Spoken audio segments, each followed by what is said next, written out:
সম্প্রতি কলকাতার আরজিকর মেডিকেল কলেজে কর্তব্যরত এক মহিলা চিকিৎসককে ধর্ষণ করে নৃশংসতম খুনের ঘটনার প্রতিবাদ জানিয়ে ও দোষীদের চিহ্নিত করে অবিলম্বে দৃষ্টান্তমূলক শাস্তির দাবিতে নদিয়ার কৃষ্ণনগরে প্রতিবাদ বিক্ষোভ মিছিলে শামিল হলেন এসইউসিআই কর্মী সমর্থকেরা।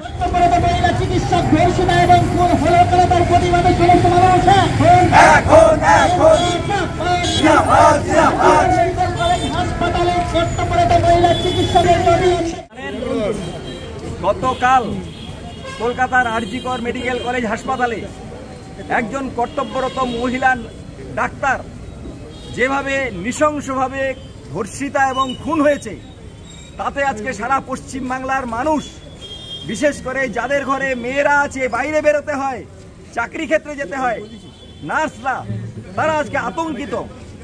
এবং এটা আজকে সারা পশ্চিম বাংলার মানুষ জেনে ক্ষোভে ফেটে পড়ছে। পরপর এই ঘটনাগুলো ঘটে চলেছে। আমরা এসইউসিআই কমিউনিস্টের পক্ষ থেকে তার বিরুদ্ধে আজকে প্রতিবাদ দিবস পালন করছি এবং সেই সঙ্গে আমরা দাবি করছি যারা এই দোষ করেছে তাদেরকে দৃষ্টান্তমূলক শাস্তি দিতে হবে, বিচার বিভাগীয় তদন্ত করতে হবে। সমস্ত মহিলা ডাক্তার, নার্স এবং রোগী সহ নারীদের নিরাপত্তা সুনিশ্চিত করতে হবে। সরকার হয়তো একটা ঘটনা ঘটলে কিছু তদন্ত করে, কিছু ঘোষণা করে, কিন্তু সেখানেই শেষ।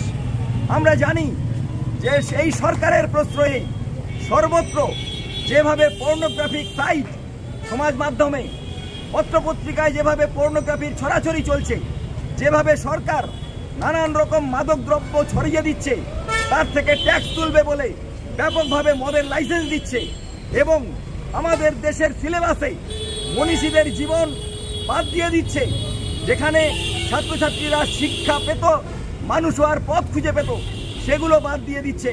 এবং আমাদের সামনে যারা নেতা হিসেবে থাকছে, সেই সমস্ত বিভিন্ন দলের নেতা, তারা তাদের লাম্পট্য, তাদের উচ্ছৃঙ্খল জীবন, তাদের ঘুষের কারবার, এই সমস্ত কিছুর ফলে আজকে যে পরিবেশ তৈরি হয়েছে, তার ফলেই এই রকম ভয়াবহ পরিস্থিতি এবং নারী নির্যাতন একটার পর একটা ঘটে চলেছে।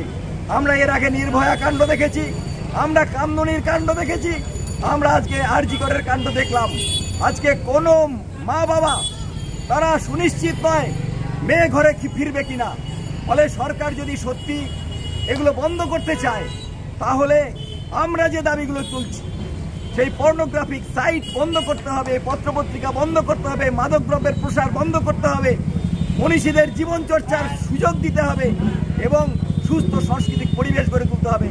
তবেই এই নিরাপত্তা সুনিশ্চিত করা যেতে পারে। তার সঙ্গে আইনগত যা ব্যবস্থা, সেগুলো অবশ্যই নিতে হবে। এই জন্যই আমরা এই দাবিগুলো তুলেছি। আপনার নাম? আমার নাম মৃদুল দাস, আমি এসইউসিআই কমিউনিস্টের নদিয়া দক্ষিণ জেলা শাখার সম্পাদক।